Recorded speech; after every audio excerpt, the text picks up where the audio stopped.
Steel City live here on Mike Drop Sports. Appreciate y'all for diving in. We are going to dive in a little bit about some Steelers talk as usual here on the channel.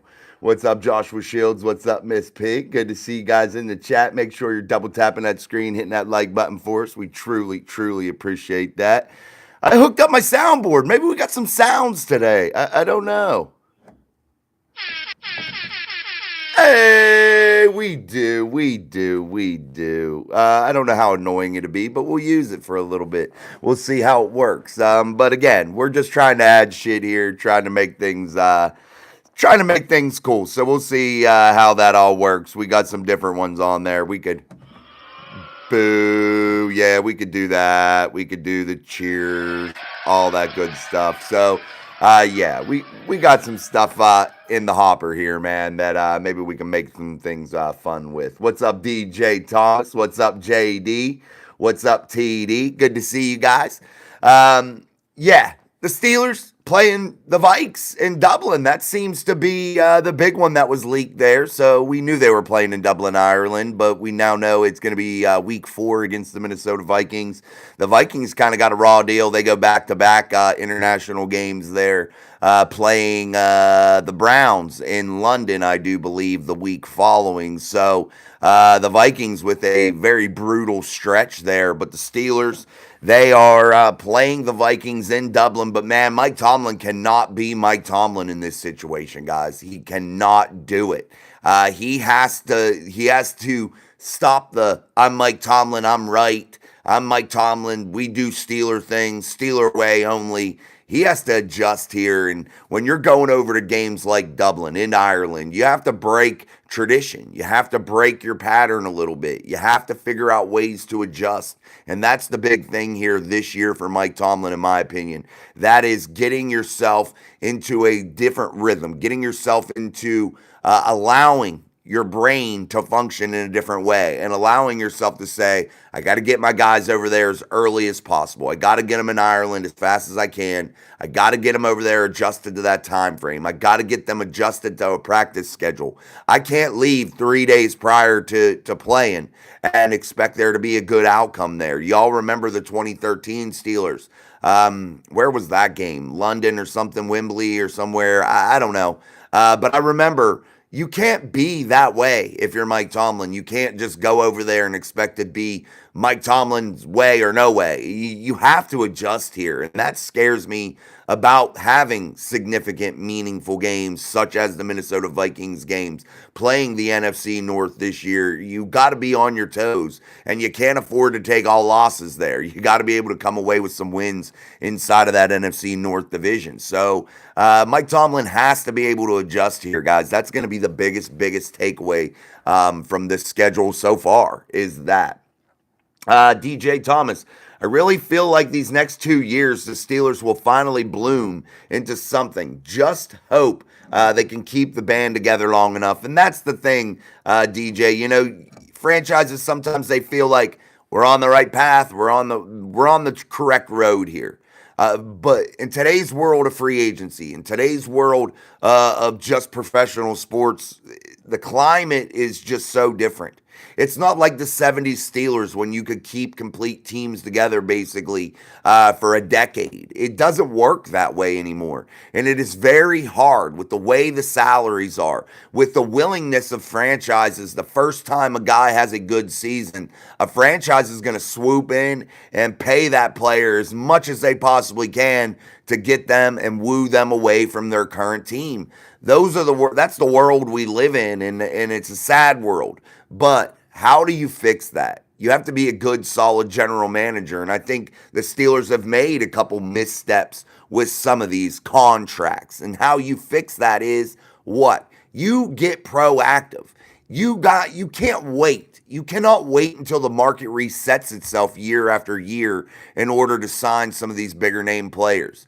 You have to really be, I don't know, almost a guy that can kind of see the future a little bit and say to yourself, like, we got to lock this guy up for the long term. But good general managers do something that other general managers don't. You give yourself outs. You try to manipulate the contract in a way that Maybe it's front loaded, maybe it's back loaded to fit your cap situation.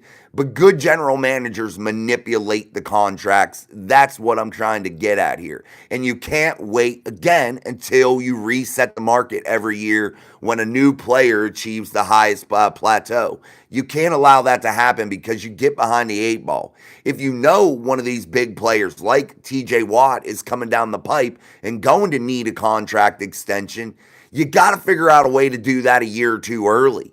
That way you are behind. That way when you do sign or when the next player does reset that market, i.e. Myles Garrett, when he reset that market, then the Steelers can look back and Steeler fans can say to themselves, well, they got a damn good deal for TJ Watt considering what is going on here. You got to stay ahead of the game there in those contracts, and that's why it is very difficult and very muddy waters to navigate to try to get teams to stay together, man. And that's the biggest thing.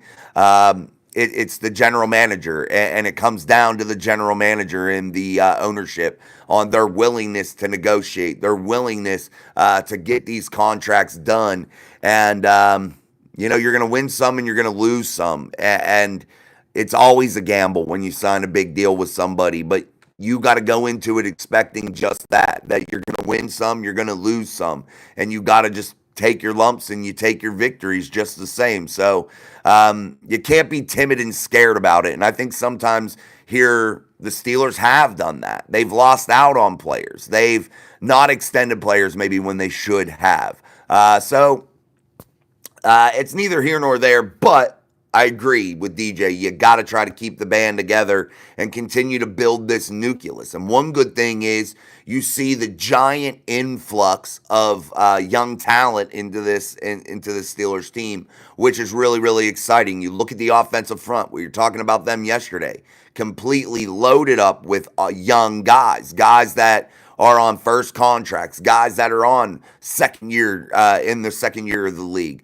You look at the defensive front. They've now tried to make that get a little bit younger with the additions of Keanu Benton a couple years ago, with the addition of Y.A. Black, Derek Harmon.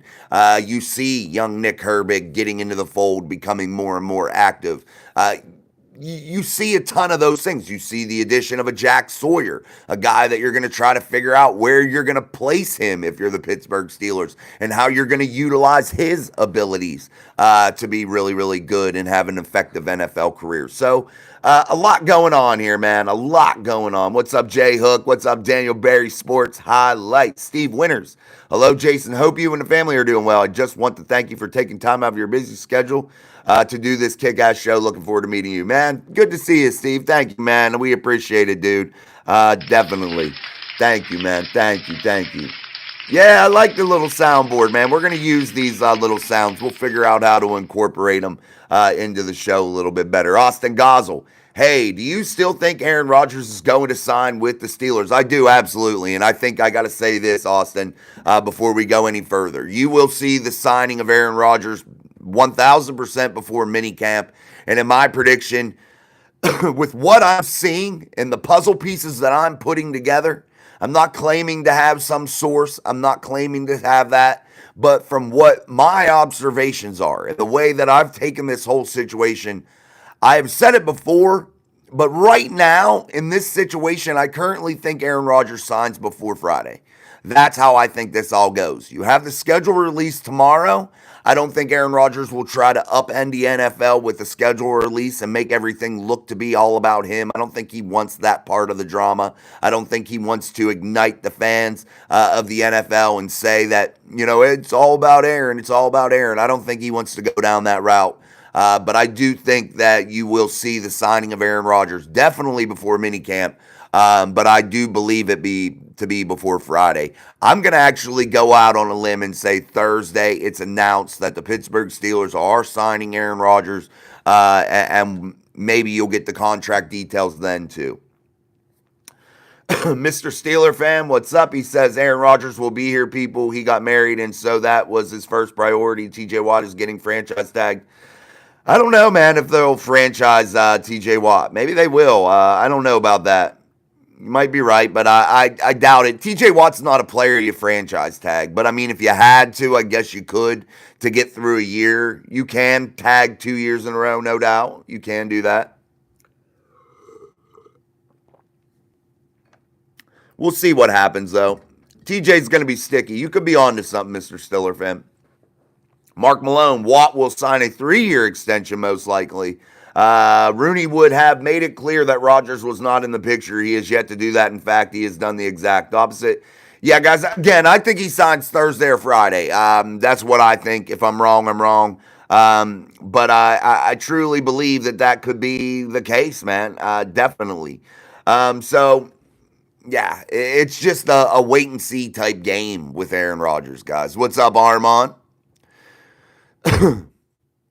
Mark Malone says, I'd do straight up one without massive signing bonus, backloaded salary. Oh, he's talking to Mr. Stiller fan. Armand, I'd tag Watt and let him go. Your viewer had a good idea, a very good idea. Yeah, I mean, you guys have good ideas, no doubt. It's just, will it happen or not? You know, definitely, you guys are very smart when it comes to your football knowledge, no doubt about that. And I'm very appreciative of that. All right, guys, make sure you are smashing the like button, sharing the show. Maybe when super chats come in, we can give the little ding. You know, maybe we could do that. Let people know super chats come in. But, man, I truly, truly appreciate you guys giving me any type of support. Those are the likes. Those are the shares. All that good stuff, man. I truly, truly appreciate that. And if you're not subscribed, make sure you do, and we would truly, truly appreciate it. But we're going to continue to move on with the show and see exactly how this thing all goes here, man. Again, I'm messing with this little soundboard, so if I come up with something crazy and it sounds all weird, forgive me. But make sure you're putting your comments, questions, and concerns inside of the live chat here on Steel City Live, only on Mic Drop Sports. We appreciate it. Truly, truly, truly do. But next year, when I looked at the thumbnail and I was making the thumbnail, I wanted to make that about the Dublin game, the Week 4 game against the Vikings. But I think it provides a bigger theme for next year, and it was the theme I thought had to be going on next summer or last summer. You know, a theme that was one in which Mike Tomlin was going to change. I thought that had to be, and I'm not saying it has to be drastic changes, but you have to have some little changes from Mike Tomlin, guys. You know, we talked about the offensive line. That's what's going to kill or make or break this roster in 2025. That offensive line is the key piece. We talked about that yesterday. But when you talk about this organization as a whole, we talk about the path this organization is going to be taking. It comes down to Mike Tomlin and his willingness to adapt in today's NFL. Yes, Mike Tomlin has some great ideas at times. Yes, Mike Tomlin's theory of how he wants to win sometimes it works, but you have to sprinkle in some of today's game. And Mike Tomlin has to have that willingness to change. And we talked about it all summer last year. And we kept saying Mike has to change. And we didn't see that change, guys. And those are the two major concerns. When I look at the Pittsburgh Steelers in 2025, and we talk about the things that could destroy, make or break this team, and really hurt this team, or keep them just being average, just keep them being the same old. And that is those two things that I just brought up. Those are the two key things for the Pittsburgh Steelers, whether anybody wants to admit it or not. I know everybody wants to talk quarterback. I know everybody wants to talk wide receiver. They want to talk this position or that position. But guys, the real nuts and bolts of this thing, the real reality is Mike Tomlin going to allow his coordinators to coordinate? Is he going to stop micromanaging? Is he willing to change a little bit? Is he willing to maybe have an assistant or two up in the box that helps him along with clock management, situational football, challenges, things of that nature? Is he willing to adapt to those things?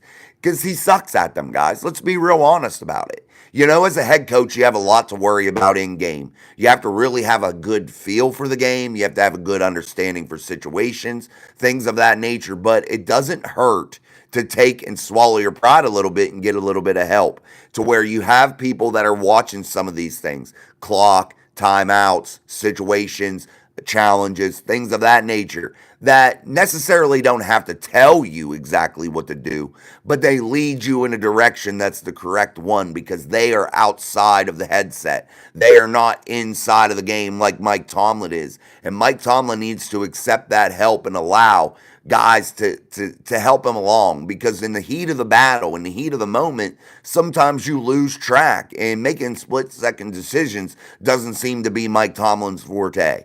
Let's be real honest about that. He really does lack in situational football. He lacks in time management. His challenges are usually dumb. He has to be better at those things. And can he be better? I think he can, but he has to allow some of that ego to go. And I always talk about Mike Tomlin's ego. I've been challenged about that, but that is ego. The unwillingness to not allow people to help you. The unwillingness to not have to be a micromanager, to not have your ideas in the forefront all the time. Yes, you can be the end all be all and the final decision maker. You can do that. That's fine. But you have to allow other new, fresh ideas, innovative ideas to be influxed into that building, to be put into that building, and where you take all of those ideas and you mesh them back together into a vision that looks similar to what you want as a head coach. Brick Lane, he says Steelers are amazing. He said without Tomlin, Steelers would be 8-time Super Bowl champions. That's from Brick Lane. TD, after the release of the schedule tomorrow, do you think we will have a Week 5 bye, and how does that affect the back end of the schedule? That's always interesting where the buys are placed. I feel like the Steelers had a good buy there with Week 10 last year. That was a good buy. I believe it was week 10, Week 11, somewhere in that time frame. But man, it's definitely really difficult to say because you never want a bye way too early in the season. But now we get two, right? I do believe we get two buys. Yeah, we get two buys. So where do those sit? I still feel like you don't want them too early. You want to build that momentum early in the season. You never want to buy early in the season. I don't care how many buys you have because I believe this, that those first like 6 games, you want to play and you want to grind those out and you want to get in your rhythm. You want to get in your pattern, man. You want to get that team unity built. You want to get the things that you do well. You want to get them running like a well-oiled machine. And I hate when buys are way too young. But if they do play Week 4 in Dublin, it is a very good possibility you see a bye in Week 5. There's a very, very good possibility of that happening. And when you're coming back from being overseas, it might not necessarily be a bad thing and go against what I said about playing, 5 or 6 games, getting really rolling, getting on in the groove. So perhaps that happens. That's definitely something that could happen. And how do I think it affects the back end? I truly don't know because we get 2. Correct me, am I wrong? We get 2 buys now, right, guys? But if we get 2 buys, I don't think it really takes too much of a toll. If they're properly spaced out, you just have to see where the second one is. Rodgers with this offensive line actually providing pass protection could be very dangerous on offense. I believe so too. I think you're right. Let's just be clear. The Jets sucked. We crushed them last year, and Aaron was on that team. Aaron is coming to a much better team all around. TD, just one. Oh, so you only get just one? I thought you got 2, but okay. Thank you. I appreciate that. I didn't know for sure, and I didn't feel like looking it up. Then you can't take it too early, TD. I would hate it to be there. I would like it to be around week 9, 10. I think that's absolutely perfect. And depending on the back end of the schedule, and you got to consider this, you're playing the NFC North. You are playing the AFC North. I would hate to get screwed again like the Steelers did last year and play all your divisional games in the back half of the year. I think that was absolutely a shitty thing that the NFL did. I think it was absolutely horrible what the NFL did, and they should be definitely ashamed of what they did to the Steelers in terms of what they did with that schedule. And I would truly think it to be absolutely horrible if that happens again. The Steelers cannot afford to have that happen 2 years in a row, man. They need to have those games spaced out. And you can't jam high quality opponents all together. And I feel like sometimes the NFL utilizes the Steelers because they are a big draw and they take advantage of that. And that absolutely hurts the Steelers. So the NFL just sucks, man. I can't stand the NFL sometimes. Yeah, boo to the NFL. They absolutely are just so geared up on money. And I feel like sometimes they manipulate the cornerstone franchises in the NFL in order to continue to make them large amounts of funds. And, you can do that. That's fine. You can utilize your good teams and the teams that have big draws. That's cool. But you can't totally screw them over. Like last year, that schedule the Steelers faced last year, guys, was dog shit, was absolutely horrible. So, absolutely. I didn't know, Mark. I was wondering. That's why I asked you guys. I thought there was two buys, but maybe I was. TD says just one. All right, guys. Let's keep going. We're going to go back in through the chat here as best as we can, get to as many of you as possible. But I need you guys to smash the shit out of the like button. I need you to share the show. I need you to subscribe if you're not already. And what the hell are you waiting for? Join the conversation each and every day here at Mike Drop Sports. I'm your host, Jason, and we are diving in every single day. All right, guys, let's get moving here. Let's get back. Again, I appreciate you all. Thank you for hitting that like button. It truly, truly means a lot. Mr. Steeler fan, we did that. TD, just one. We did that. All right, guys, hold on. I'm trying to get back into the chat. Mr. Steeler fan, my optimism isn't just because it's because we all know Aaron can make the throws, all of the throws. Wilson couldn't do that last year, and I was ready for Russ, but that ended terribly. Yeah, I thought Russell Wilson would have had a way better year than he did, and seeing his unwillingness to throw across the middle of the football field was absolutely horrible. If you turn on the All-22 tape, guys, and I hate to discourage you as Steeler fans, but if you turn on that All-22 tape from last year, even the year before when Kenny Pickett was out there, you can see wide open receivers, and I know we have a tendency to blame the offensive coordinators and the scheme, and sometimes that is the case. I don't want to see 14 toss plays in a game. I don't want to see it, especially when they're being ineffective. But, however, guys, you got to remember Justin Fields, Russell Wilson, Kenny Pickett, Mitchell Trubisky, they missed a ton of wide open wide receivers, man. I mean a ton. And, I would get frustrated too if I was a wide receiver. I'd have a little bit more professionalism than some people do. I'm not going to complain in the public eye as much. I'd probably pull the quarterback into the room and say, let's watch tape together and point out, buddy, I'm open here. I'm open on these plays here. You got to start to have that vision. You got to start to see that. But, man, it was definitely very, very, very laughable, man.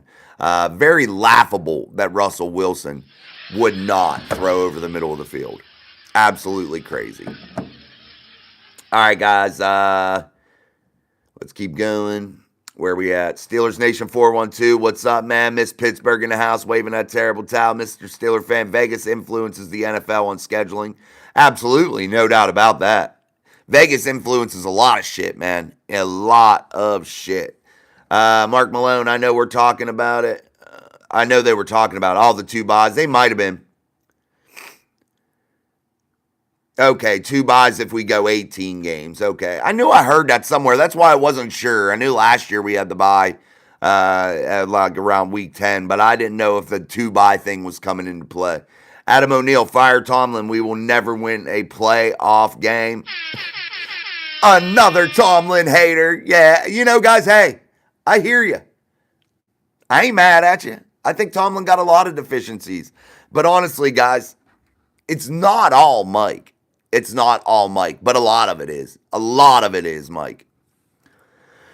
G Stacks in the house. Jason, in your opinion, how do a coach or organization develop a quarterback? In my opinion, I think it has to be done with patience. But yet I believe that player has to get some repetitions and play in real live game action. If you start to see that a quarterback has some potential and that you would really think that they could possibly be able to maybe be an answer later down the road. I still feel like you have to find them ways to get reps in live game action. I don't, and I don't like this either. I don't like when you put in a young quarterback that they're walking a tightrope. You know, let them take their lumps. And if you got to go a year where they just get beat up and it ain't that great, so be it. It is what it is. But I think you got to give quarterbacks time to get comfortable at the NFL level. I think you got to give them time to adapt to the speed of the game. The game is definitely faster than at the college level.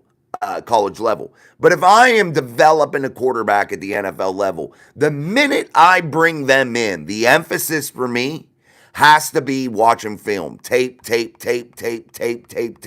as much as you possibly can. Understanding the schematics, the playbook. That has to be shoved down their throat. Because I got to tell you this, guys, and this comes from coaching football at a youth level. You have to know what you're doing in order to be comfortable, guys. There can be no question marks out there in terms of the knowledge of the schematics, what you're doing out on that field. It has to be done.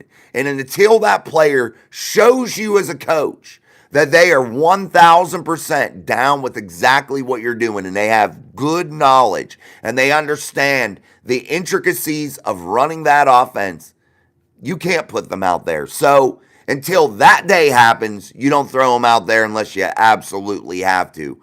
But I think from day one, like Will Howard coming into this building, any quarterback, Mason Rudolph too, they need to be given that playbook and they need to be in there with Arthur Smith. And there needs not to be a ton of off time during the off season, especially if you're at the quarterback level and you're just coming to a new, or at the quarterback position and you're just coming to a new franchise.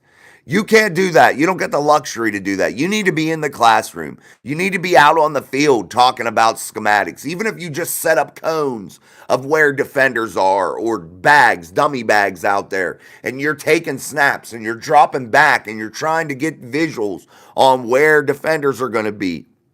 Understanding the checkdowns. You can't have a quarterback going out there and not being able to check in and out of plays. I'm absolutely against that. I hate when they say, well, they got one play. They're not allowed the audible. That's bullshit. At the NFL level, when you call in a play, there needs to be 5 or 6 plays attached to that you're able to check into or check out of and be able to do those types of things. You have to be able to do that. So to get back to your question and to answer it fully, they have to know the schematics, man. The classroom has to be first and foremost. And then the second thing I'm doing is footwork. Footwork has to be a key. That has to be done every single day. Off season, regular season, playoffs. Footwork has to start your practice every single day. And where do I want them to get better? The most is standing in the pocket. I do not want to promote a run-first offense with the quarterback. I don't want that.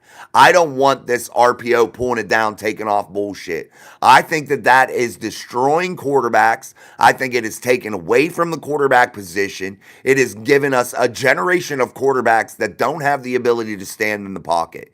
And the quarterbacks that can stand in the pocket, they're very few and far between, and they dominate the league. Those guys can absolutely dominate the league. So that should tell you something to stop with the bullshit of trying to preach these quarterbacks into running the football first and foremost.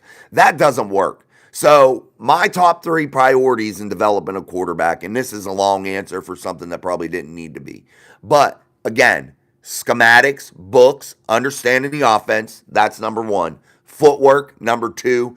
Pocket presence, number 3. Teaching them to stand in the pocket and quit with the running the football first. Don't allow them to bail themselves out all the time with just running the ball, tucking it and running it. This is a league in which you have massive amounts of skill players all over the place. And if you're a quarterback, you need to utilize them. You need to utilize them. Everybody can go praise the Lamar Jacksons or the Justin Fields or whoever else, the Josh Allens, guys that run, guys that take off and run. No. I don't want you to run unless you absolutely freaking got to. I want you to stand in the pocket and I want you to distribute the football to our playmakers that we pay a tremendous amount of money to. They're not just blockers out there for you to run the football. That don't make no damn sense. And again, you see the decline in quarterback play. You see the quarterback play is not what it used to be. The quarterback play took a drastic turn, man. A turn for the worst whenever everybody just went to this. Everybody got to run. It's run, run, run, run, run. No. It's great to be able to run. It's fantastic to have that, but that has to be your secondary or your third weapon in your arsenal as a quarterback at the NFL level. It has to be preached. Pocket presence, pocket presence, pocket presence. Understanding your footwork first, pocket presence, understanding the way this play develops, and I think you could be a Hall of Fame type talent. I really, really, truly do. All right, guys. Again, hit that like button for us here. It's absolutely easy to do. Make sure you hit it. Ooh, there's like a hair in my eye. But make sure you're hitting that like button. It's absolutely free. It doesn't cost you nothing. Super chats are always open. Memberships are always open. And again, guys, we are working hard to add some new things to the show and also to push this thing forward. So the upcoming weeks are definitely going to be exciting. So make sure you are a member and you are joining us. And it's going to be a fun ride, man. It's going to be a fun ride. Let's go. Mr. Steeler fan, I would argue that it's up to the first-round franchise quarterback to be able to transition to any NFL team unless, of course, there is gross incompetence on the coaching staff. Well, yeah, I mean, some of it has to fall at their feet, no doubt about it. But, you know, you have to facilitate that transition. And a franchise that doesn't attempt to facilitate the transition, especially if they draft a guy in the first round and he's considered to be a franchise type talent, a guy that's going to guide your franchise for years, you got to facilitate that willingness to learn. You got to try to help them along. You just don't throw them out there and be like, "Well, do it because I draft you in the first round." That don't work. You're creating disaster. You're setting that player up for failure. You have to be a coach, and coaching matters more than any fan out there thinks. Coaching in this league matters more than probably ever before with the complexity of the game. You have to be able to get your thoughts and ideas schematically across to your players. You have to be able to make them understand concepts. You just can't throw them a book and say, study it. Yeah, you can do that. You want them to be prepared, but man, that can't be it. You got to help facilitate every player at every position, and more than anything, the quarterback position. Albert Wright, where's my 5K marker? Jason, I've definitely been here since way before 5,000 subs. Love your channel. Albert, you got to become a part of the Mike Drop Mafia membership. That's how you get a 5K badge. That I can't give them to people. YouTube doesn't allow me, or I would do that. But YouTube doesn't allow me. So I made it for people that are Mafia members. They get that 5K badge. So that's how you get it, 99 cents a month. But if I could give them out, I absolutely would. No doubt about it. I appreciate you, though. PJ Neal, what's up? What's your name? Dude, this is a freaking show, and you're going to come on here and say, what's your name? It's Jason, bro. God. I agree about the RPO, but defensive ends are getting so fast, you don't have much time anymore. I guess. I think defensive ends have always been real fast. I get what you're saying, no doubt about it, man. But you still got to be able to stand and throw in the pocket. And there ain't nothing that can sway me off of that one. But I can see what you're putting down, Mr. Steeler fan, on why you're saying, you know, they more athletic, bigger, quicker, no doubt about it. Acosto family, what do you think about Caleb Williams? I think he's going to be a monumental mistake. I don't think he was the best quarterback in that draft. I think it was Jaden Daniels, and Jaden Daniels proved as such. Yeah, great offensive line helps too, man. No doubt about it. And a coordinator helps that is able to facilitate schematically, set the players up for success, no doubt.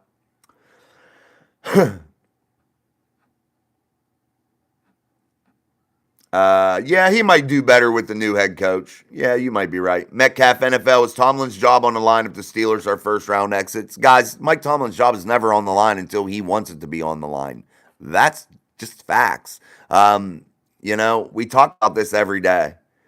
But he ain't going nowhere, guys, unless he wants to be. Mark Malone, Rudy and Howard can deliver, man. With Johnson being a real threat, their jobs will be manageable. I agree, guys. I agree 1,000% that the Steelers do have an excellent opportunity to really excel this year, regardless of the George Pickens trade, regardless of anything else. I think this roster is definitely pretty good. Now, are they a better football team with George Pickens? Absolutely. He's a freak talent. But again, sometimes you make additions by subtractions, and sometimes you got to do that. But I think this roster is well rounded. I think defensively, in the front end of the defense, it's really going to trickle down and pay some big dividends. We've talked about that before. And I also believe that this offense has a real chance to succeed. Again, we mentioned at the beginning of the show the young talent across that offensive line. And I know people don't want to talk about it, but I'm going to say it until you're sick of hearing me say it. It's the offensive line that's going to make this thing go in 2025, guys. It's not wide receivers. It's not quarterbacks. It's that offensive line, whether it gels or not. That is the biggest thing for this Steelers team, without a doubt. Thank you, guys. Appreciate you guys for hitting that like button so far, but we need to do it a little bit more. It's absolutely free to do. Double tap that screen, hit that like button that way, or however you got to hit it on your device. Put your comments, questions, and concerns inside of the live chat here on Mike Drop Sports and the show Steel City Live. I'm your host, Jason. As always, we are kicking ass and taking names, man. I wanted to try another sound. This is what I think of the Browns. Boo. I don't know if I used the boo yet, but I had to throw it out there real quick. But anyway, let's keep rolling. Miss Pittsburgh, that's right. He can only retire himself. Nobody can make himself. Stuck with Mike Tomlin. Yeah, he's the only one that'll make him go anywhere, man. And whether you like it or not, that doesn't matter. None of our opinions matter with it. That's just the truth of the whole situation, So that's it. I'm going to move my little soundboard over here because I wanted to be able to see. But also, guys, I do appreciate you guys joining if you can, becoming a Mic Drop Mafia member or Super Chats, anything like that. That is much appreciated because I got to tell you, we are moving into a new era, man, and things are going to start to snowball. So in order for us to continue to increase the value here, man, we're going to need your help more than ever. So we're going to buckle down, man. I'm going to buckle down my damn self and really start to bring this shit up in quality. I was thinking today maybe about getting some new computers. So that's another thing I was thinking about. But we'll see. Mr. Steeler fan, let's just hope Sanders isn't the real deal. Otherwise, it's a nightmare for the Steelers. You can't live in that fear, Mr. Steeler fan. Oh, if that guy ends up being good, you got to trust your evaluation, and I personally didn't have Shedeur Sanders as a first-round talent. I had him about a fourth or fifth round. That's where I had him. That's truth. That's just where I had Shedeur. My top three quarterbacks, Cam Ward, Tyler Shuck, and Will Howard. I think the bigger story of this whole thing is, again, and I'll say this again today, is Will Howard falling to the sixth round. It's not Shedeur Sanders falling in the draft because he's not as good as Will Howard. Will Howard is a national championship game MVP, and I don't want to hear he played with good people. I don't want to hear none of that. The proof's in the pudding. You win and die as a team, and you're going to get the accolades. It is what it is, Mr. Steeler fan, damn great point. Rodgers to Saints is so scary. That's from Mark DeMoss. I can see. I don't see why Rodgers would go to the Saints. What motivation would you have as Aaron Rodgers to go to the Saints other than maybe being in an easier division? I don't see how that would be. It is probably an easier opportunity because it is a softer division, no doubt. That could be the only thing that would maybe sway him. But if you're looking to be with a far better roster, I think the Steelers are far better than the Saints in terms of roster. I don't know. We'll see how the ball or how the games go when ball's played. But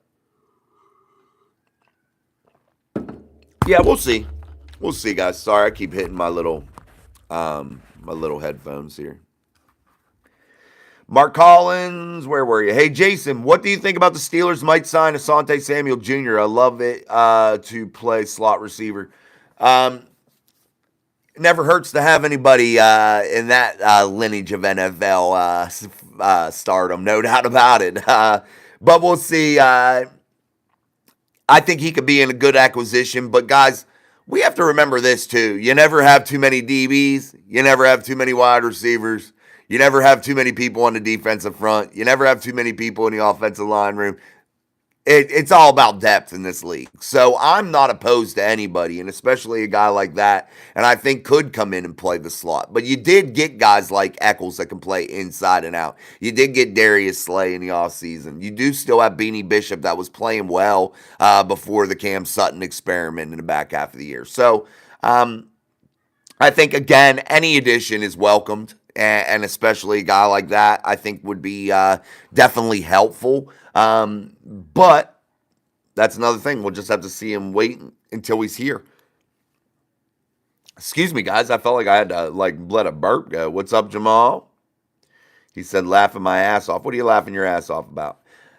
Proof is in that stat. Sanders outplayed Howard all year. Shaking my head. I like Howard too, but to say he's better is a stretch.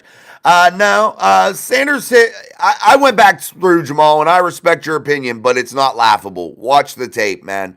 Sanders had some highlights, and that's what you're watching. You're watching highlight tapes, and that's okay. But if you watch about the consistency of the offense and you look at what Sanders did, look how many of his passes and look up the percentage of his passes that were behind the line of scrimmage, at or behind the line of scrimmage, and that will tell you something of what contributed to that 70% completion rate. The proof is in the pudding, you know. He did have his big plays, and I like Shador. I'm not dogging Shador, but Will Howard is better than Shador Sanders. It's just the facts. He accomplished more. Whether his team helped him or not, you're coming to a league to where you're playing with all NFL caliber people.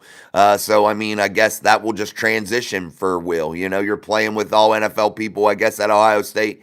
I guess you're going to play with all NFL people in Pittsburgh. And I'm not saying which one of those guys will have a better career, because chances are they're both later round picks. So chances are neither one of them. But there's no way Shador Sanders should have been drafted before Will Howard. I'm sorry. He didn't accomplish as much as Will Howard. Will Howard is a quarterback that won an MVP in a national championship game. And again, this is the ultimate team sport. So your team's success weighs in greatly to how I feel about you as a quarterback. And I think that that's another thing that we're truly misguided about. You have the big box media that just pushes individuals at you. But guys, we got to all remember this. This is the ultimate team game, and I think a lot of fans have lost sight of that. This is a team game. This isn't an I game. This isn't a Shador Sanders or a Will Howard game. This is a Steelers game or a Browns game, whatever team you play for. This is that game, guys. This isn't baseball. This isn't anything like that. This is football, and it requires all 11 men on the field at that time to do their job. That's how success is achieved in the NFL, man. Like it or not. Individual accolades, no. I look at team success just as much as I look at individual stats. Because if I see that your team is succeeding, that tells me one thing.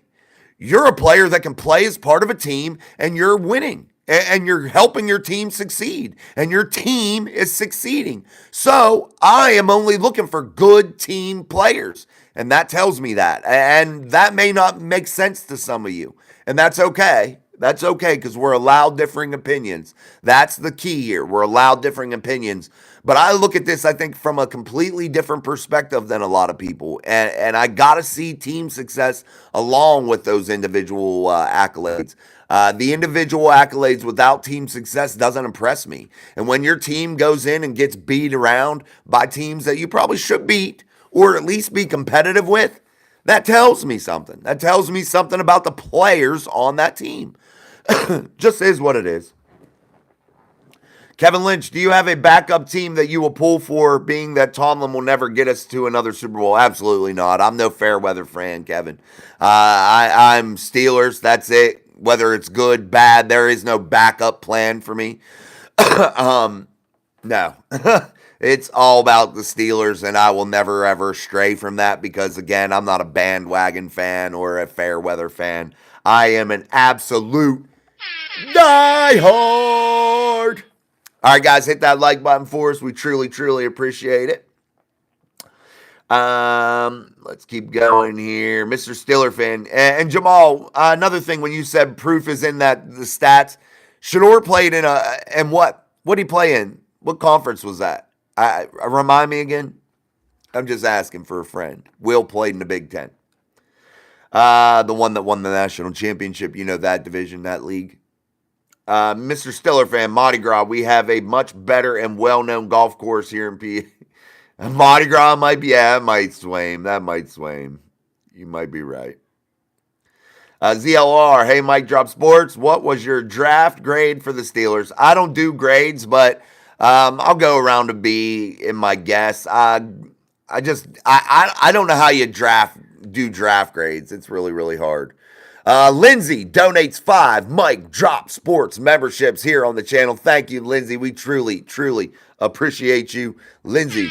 Thank you, Lindsay. And we truly, truly appreciate you. Thank you, Lindsay. But that was absolutely awesome of Lindsay to do. Let's see. Who got it? Steeler Lee got a gifted membership. Share Bear, Aaron Derrick, and Adam Vinnick. So congratulations, guys. Thank you. Appreciate it. Truly, truly appreciate that, Lindsay. You truly appreciate it here. So thank you. Let's keep going. Isn't Samuel coming off an injury? I think so. I think you're right, Armand. Mark Malone, he's talking to Jamal. Mr. Steeler fan, Rodgers loves, where was that? Where were ya? Shit. Damn. Rodgers loves to golf, and that could be the deal breaker for Rodgers staying out of New Orleans. Oh, guys, I don't know if golf comes into it, but maybe it does. You might be right, guys. He does love golf. Big 12, more wide open football is why. Mr. Steeler fan, Caleb Johnson will be Steelers' offensive rookie of the year. He's going to explode into the NFL. The ground game should be much, much different. I love Caleb Johnson. Again, I don't know how he was there. I'm still shocked by that. Let's keep going. How many games or championships did Sander or any of those quarterbacks won? Yeah, Mark, proof's in that pudding too. Kevin Lynch, Sanders played in the week conference also. We did that. Howard's playoff stretch showed me all I needed to see. Absolutely. I agree 1,000%, Mark. That playoff stretch by Will Howard showed me everything I needed to see too. And what happened with Will Howard? He got better and better and better the whole way through, guys. That's what's special about Will Howard. BDE handicapping. Tomlin wanted to draft Sanders in the front office, had other ideas. Tomlin wanted to keep Pickett, and the front office again said no. If we have a shitty season, who gets the blame? You don't know that, BDE. Nobody does. The building was torn. It wasn't just Tomlin. I know what you're talking about, but we can't fit it to spin into a narrative to make it to where we can pass the blame. And I appreciate your comment with it, but I just want to straighten it out for you a little bit. Mike Tomlin wasn't the only one that wanted Shador or maybe even didn't want Shador. We've not heard anybody say anything. Mike Tomlin never talks anybody up in a press conference like he did Shador Sanders, but I think that was a smokescreen because they knew he was going to fall in the draft and they wanted another team to take him, and they wanted their guy to fall. And I think Will Howard was their guy all along. And I think the Saints hit a home run when they drafted Tyler Shuck before any of them. But we'll see. But I think the Steelers were using Shador Sanders as a smokescreen, whether you like it or not. But the reports say this, and this may be true or may not be. I don't know this to be 1,000% accurate either, BDE. But according to many, there was a small majority in the building that was pushing for Shador, but the majority of the building were against it. And when you are in the draft and you are in that draft room, it's majority rules. You got to come to a general consensus of the majority of that room that wants that player. That's how you got to approach this shit, because I could see something that, I love, but another person that evaluated that player may see a deficiency that I just didn't catch. And that's okay, because that's why many people should be looking at them. Guys, these are $1 million millions of dollars worth of investments when you draft these players. Millions. And bet your sweet ass, they are looking at them about 3,000 times before their name is ever called on draft night to become a Pittsburgh Steeler. That has to be done. If you're going to go and invest $1 million in anybody, just 1 million, aren't you going to do your due diligence? Aren't you, out of 20 people, going to have a bunch of differing opinions? But you got to take the majority of those opinions and stick them all together and formulate the best one that you can come up with as a group. But you can't blame anybody, because all these draft picks are lottery picks, guys. Every one of them is a gamble. You can't blame anybody because nobody knows how any of them are going to do. There are very few slam dunk picks in any draft at any sport. That's the truth, guys. You listen to the big box media too much, guys. You got to start listening to people like this channel that tell you the real reality of shit. There are very, very, very few slam dunk picks.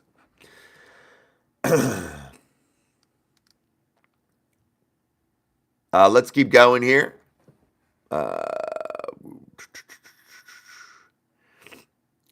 Will the quarterback in 26 make or break Tomlin? We don't know who that's going to be, Adam. So it's really hard to predict. Guys, why are we looking at 2026 right now? I appreciate it, because I think a lot of you feel like that's where we're going to find our quarterback of the future. But what if the quarterback of the future is already on this roster? It's kind of an irrelevant conversation. I think we as a fan base need to enjoy 2025 and really embrace it and actually start looking at the nuts and bolts of this football team and things that actually matter. And I keep trying to bring these things up to you guys, but I feel like there's a section of the fan base that want to continue to push forward to things that are really highly irrelevant at this point, at this stage of the game. And I know that may sound harsh or that may sound nasty or me being mean, but I'm not. I'm just trying to give you the reality of the situation and things that you should be looking at. Things that matter right now. Offensive line depth. Where are we going to go with the quarterback position? Those things should be first and foremost. But the 2026 draft doesn't matter. Why? Because we're not even in 2026 yet. We're not even close to it. We don't even know what quarterbacks are going to be in that draft. We don't know which ones are going to have good seasons or not. We don't know which ones draft stocks are going to fall, which ones are going to rise. None of us know that. So it's kind of a moot point. You know what I mean?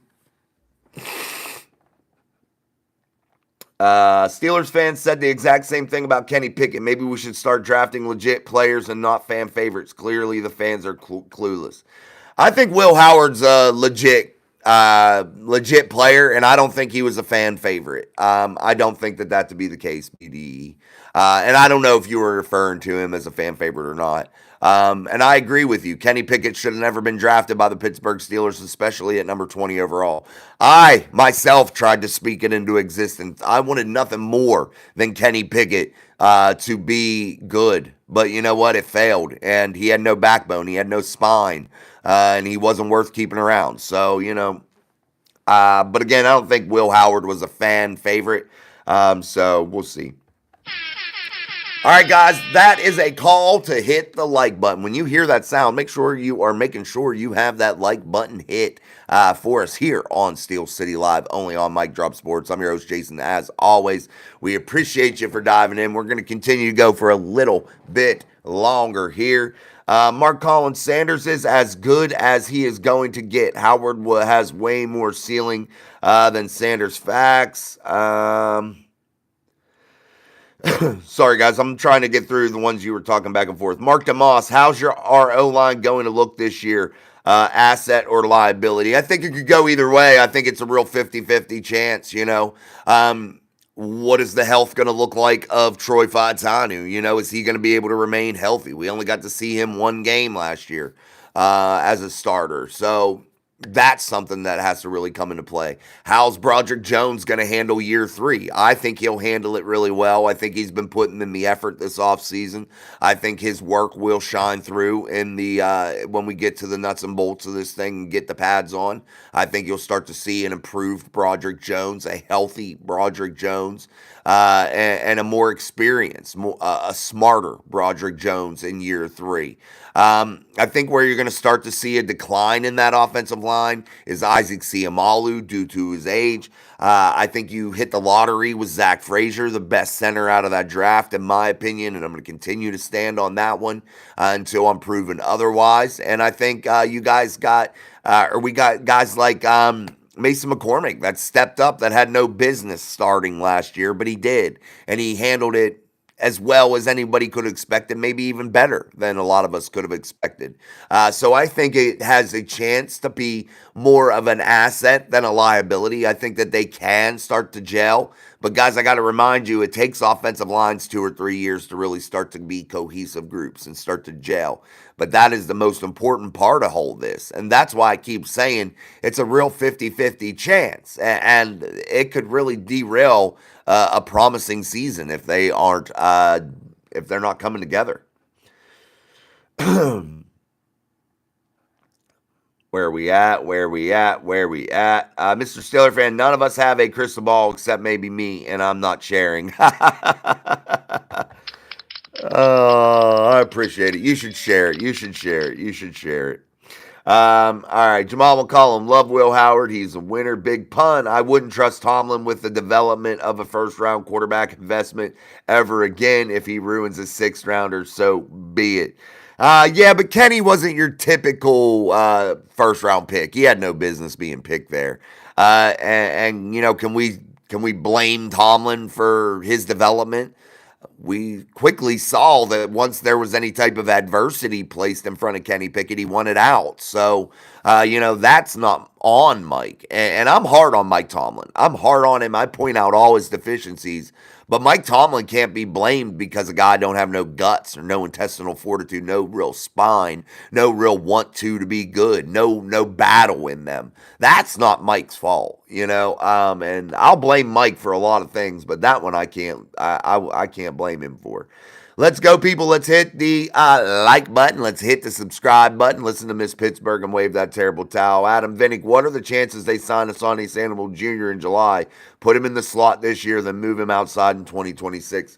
Again, we're way far ahead there, Adam. I mean, I believe he's coming off an injury. Correct me if I'm wrong. So we don't even know how well he's going to look, whether or not to move him outside. And again, you still have players that you brought in this year. Darius Slay, does he have another year in him after this playing the outside? Eccles can play inside out. You still have Corey Trice that's yet to be healthy ever. So, you know, we'll have to see. But we just don't know because Samuels will be another one of those. If I'm thinking correctly in that he's just coming off an injury. Can he do it? Does he have the potential to? Yes, but we're not planning on potential. We're trying to plan with guys that actually produce.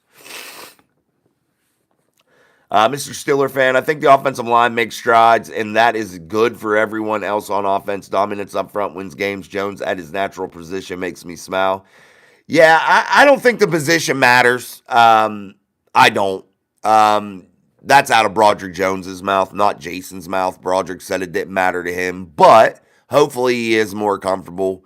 I'm pumped about it. I want to see him there. I'm excited to see him there. Yeah, I think Broderick takes a definite leap in year 3. Guys, they're going to have a bad year here and there, and it's part of the growth process. You got to remember what Broderick Jones did really, really well in his rookie year. He relied on brute strength. He lacked technique, and sometimes he lacked a lot of effort. But maybe, you know, after having that hard knock life last year in year 2, maybe that made him change a lot of things. And from what I can see so far, Broderick's working his ass off. He's there every single day. He's got his picture all over the website of working hard, working out, doing the things necessary. And I hope that really pays big dividends for Broderick Jones, a guy that the Steelers put a lot of faith in and a tremendous value in terms of draft capital.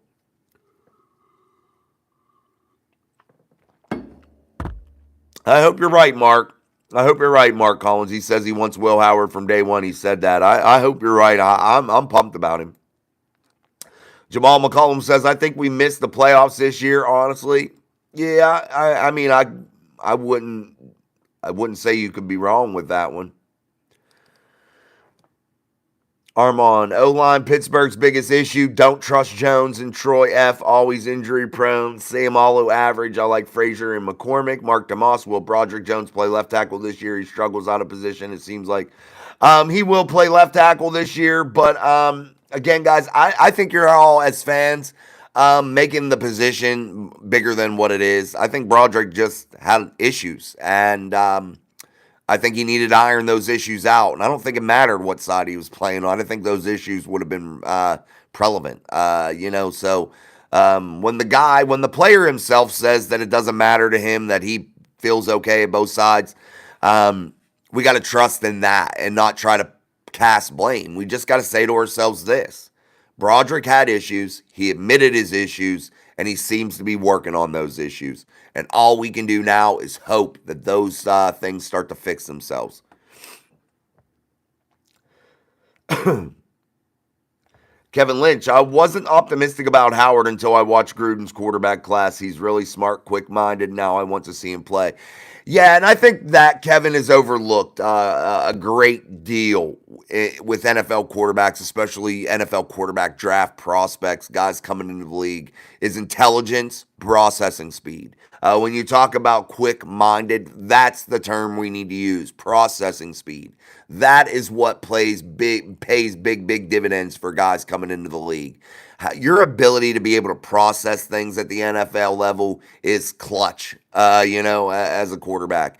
And if your processing speed isn't there, what are you going to start to lean on? Running the football first. You're going to get out of your progressions quickly. You're not going to be able to process things properly in order to see down the field, in order to make accurate decisions. You're not going to be able to do that. So you have to have that processing speed. And Will Howard does fit that bill. Super intelligent, quick with the processing. It seems. We'll have to see it in live action before we give a definitive answer. But it seems like he's headed down a good road with those things. I don't think B. Jones is motivated to perform with his Georgia buddy gone. I don't know about that. Who's his Georgia buddy? I'm not remembering who that was. He still has Darnell Washington, a guy he got drafted with. The real X-Planet Hunter, 8-9 season, first losing season. Yes, about time. LOL, I'm a true Steeler fan, but can't stand Tomlin. Big pun. Broderick plays with a mean streak. I wish our defense played with the same mean streak. Jamal McCollum, how do you feel about trading Troy P to the coaching staff? Adding Troy P to the coaching staff. It made more optimistic. I don't know. Guys, you got to remember this about a lot of these guys that played in a more modern era of the NFL. They made a lot of money, most of them, the good ones. The guys that stuck around the league for a long time, they made a lot of money. They don't want to be coaches, guys, and I don't know why a lot of you bring that up. A lot of fans, and this ain't just Jamal, I'm talking a large section of the fan base, they always want to bring back old players as coaches, like these players even have the desire to. You have to have a real want to do that, first of all. Second of all, guys, the money is not even comparable for them. And the hours that you have to put in as a coach are unrealistic expectations for a lot of people, especially these guys that don't need the bullshit. So you would have to really want to do it. So adding a player from the past to become a coach is, first of all, just simply highly unlikely, just because the factors of it all. Oh, okay, GP. Okay, it's Georgia, pal. I get you now. All right. All right, guys, make sure you put your comments, questions, and concerns inside of the live chat. Truly appreciate it. hit the shit out of that like button. We love it when you do. It's absolutely free. Mark Collins, I can't wait to gainfully return a few kickoffs for TDs. Patterson has to go. Yeah, he sucks, man. I gotta say this, man. Cordell Patterson's horrible, guys. He's bad. He don't got it no more. Let's keep going. We did that. Mr. Steeler fan, who do we want our season opener against? I want Browns. Better yet, I want Kenny Pickett and the Browns to start the season. That would be all right. I'm down for that.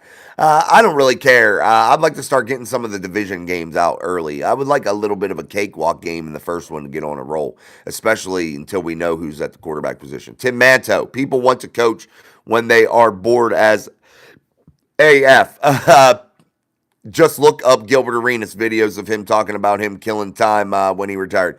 Yeah, but coaching youth sports is one thing. But coaching at the NFL level, Tim, killing time coaching youth sports, that's different. I enjoy doing that. But I don't know if they would pay me enough money to coach at the NFL level, to be real honest about it. The hours you have to put in, nah, no thanks. It's crazy. Mark DeMoss, I'd love to see us passing on first down at least 50% of the time this year. Let's see what we can do against an honest defense. Yeah, guys, and it's not even about the percentage in which you do things. And I get what Mark's putting down, definitely there. But it's just being versatile, keeping people guessing. You don't have to be passing 50%. You don't have to have an exact even split. You just need to do things in the proper time. You have to learn to be different. You have to learn to keep the defenses guessing. And I'm all for that. But we'll see. I hope you're right, Mark. I hope you start to see a better mix. I hope you start to see definitely a better, more aggressive way at being different for the Steelers on offense. Hoping Tomlin changes defense to 4-3. Rotate 4 down linemen would help the secondary. Also change the play calling by mixing it up. You can't switch to a 4-3, first of all, Gilbert. They don't have the personnel for it. So you could just scratch that. You just don't have the linebackers to do it, period. You don't. And that's reality. Whether you want to try to make it sound good or not, it all boils down to you don't have the personnel. The personnel aren't there for a 4-3 defensive scheme. And let's be real honest about this all, guys. Does it really matter if you play a 3-4, a 4-3, a 5-3, whatever the fuck you want to play? Does it really matter when you're in sub-package football 95% of the time on defense in the NFL? Does it really matter what your base defense really is? I mean, other than just I don't know. I just don't really think it matters. I think you go out there and you try to find highly effective, strong, mean, nasty, fast guys, and you put them out there on defense, and you try to schematically line them up each week in order to handle the offense that's put in front of you. I don't think that base defenses really matter too much anymore in today's NFL, full of sub packages. And again, you don't have the personnel to switch over to a true 4-3. Mark Collins, like Big Ben said, some of these players are just playing for money. Very few are playing for the love of the game. Will Howard loves football. Big pun. The fourth running back, whether it be Trey Sermon, Cordell Patterson, or me, will not impact this season. No, I mean, but they could potentially, big pun, by having a big special teams play. And I think that's what you're looking for. You're looking for guys that are down on that depth chart that can contribute on special teams, because, guys, special teams can win and lose you games. So I disagree with you saying they won't impact the season, because how many times did you see Cordell Patterson in there last year? You saw him in there a ton, and he was horrible, offensively and special teams wise. But neither here nor there. But special teams can definitely change a game, and it can win and lose you games. And you've seen that. You saw that last year with the Ravens, how many times they lost games because of their special teams last year. So Yeah, special teams can win you games, lose you games, and you got to be efficient in it so they can impact it. I still feel like you got to be really, really thorough and careful of who you put down on your depth chart because those guys are going to play in some really meaningful, impactful snaps that could really determine your fate and your outcome, whether you move on in the playoffs or maybe win a division or just get back to 500 and claw back in a thing or in the thing. You just never know. All right, guys, let's keep going. Jamal McCollum, we're not passing on first down. LOL. Where are we at? Armand Watt, a linebacker, as Mr. Steeler fan. I think Fautanu could be the best pick from last year's draft, but I really hope Roman Wilson takes the cake this year. We need him to, but equally as well as Fautanu. Yo, Trap Big. We need a wide receiver to go on the other side of that line. Of the line that good. What's up, Millie? Justin, what's up? He says, agreed. Mark Malone, yeah, we never play 3-4 anymore anyway. Mark Collins, Tomlin has a habit of running the same plays on the same downs. Guys, it's not Tomlin, Mark. I think it's the offensive coordinator, but I think Mike Tomlin gives them certain parameters to work in. I think you're right about that part of it, but he's not calling the plays on game day. I just think he gives them certain parameters. And also, guys, I really encourage you to go watch all 22 tape because you're going to say to yourself, like, what the fuck are these quarterbacks doing from last year? They're wide open guys all over the place, guys. Wide open. And they didn't hit them. And we got tired of the toss plays. I got tired of it. I thought it was ridiculous. But when you can't execute and you're missing tons of wide open guys, you're not able to ever get anything rolling. You're not able to get in any type of rhythm. It's just really hard to execute an offense when you're missing a lot of plays, especially big plays. The base D alignment is irrelevant. What needs to stop are the 10-yard cornerback cushions on 3rd and 5. Yeah, you got to play aggressive man coverage sometimes. You got to know, though, the defense is Mike Tomlin's. That isn't Terrell Austin's, and you definitely got to see some changes there in that defense. They got to definitely be way more versatile than they were last year. Hit the like button, guys. We got to get that up here on the show. We truly, truly appreciate it. We're going to be wrapping it up here. We've been going for about 70 minutes, so we are going to get off the show. Thank you. I truly, truly appreciate you guys very, very much. Thank you so very much. So until tomorrow, I'm Jason. Peace, my friends.